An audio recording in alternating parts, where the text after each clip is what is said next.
Firefighters in Los Angeles are bracing themselves for a fresh wave of strong winds as they continue to battle wildfires that have been raging for more than a week. The canyon is literally on fire on both sides. It's a tale which crosses communities in Los Angeles.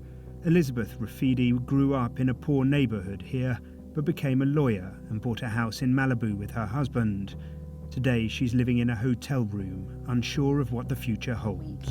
At least 25 people have been killed and dozens are still missing. It's like having a member of your family die, because that's the end road at that point of that person's history, which is the end road of our homes. In that area, they're all gone. As the flames closed in on them, Sheila Wheatley and her husband Victor fled their home in Altadena with nothing but the clothes on their backs. I thought it was just the canyon across my house, but no, it's literally on both sides.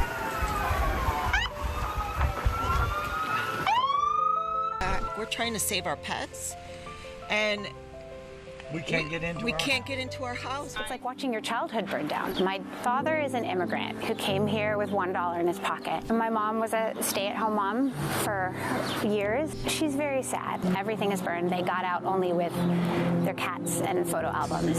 Had you activated those reserves sooner, could you have saved more neighborhoods and more lives?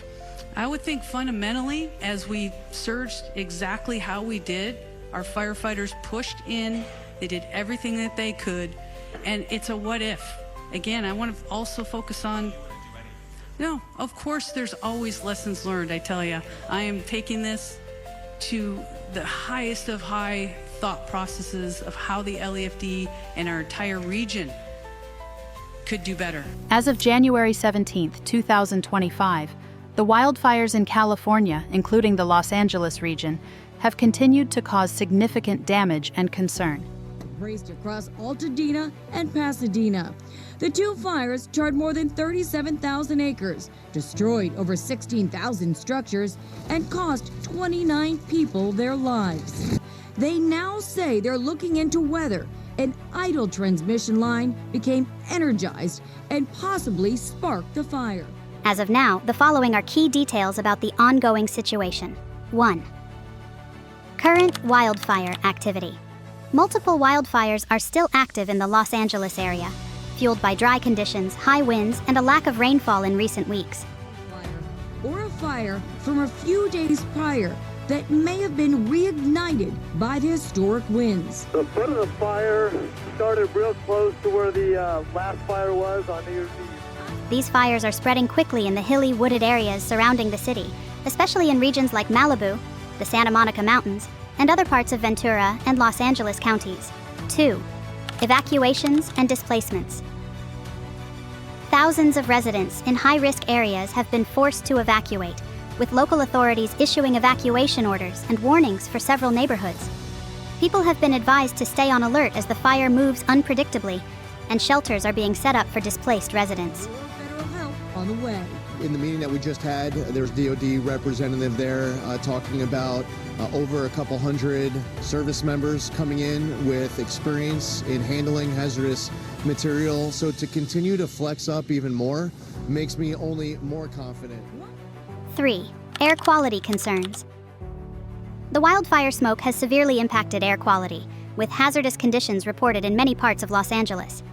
Health advisories have been issued, urging vulnerable populations, such as those with respiratory issues, children, and the elderly, to avoid outdoor activities.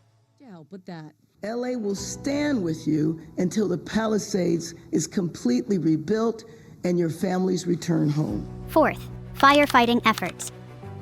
Firefighters have been battling the blazes with the help of aerial support and ground crews, but the situation remains difficult due to the challenging terrain and the quick spread of the fires.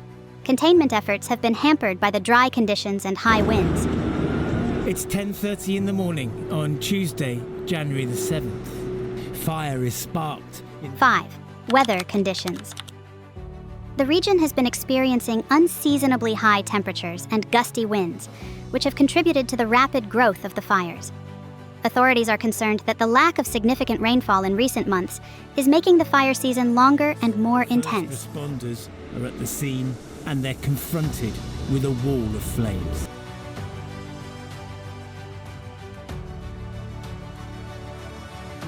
For the latest updates, local news outlets and official channels such as CAL FIRE provide continuous coverage. And LA County Supervisor Catherine Barger launched the Altadena Recovery Commission to utilize private sector experts in housing development, architecture, and finance.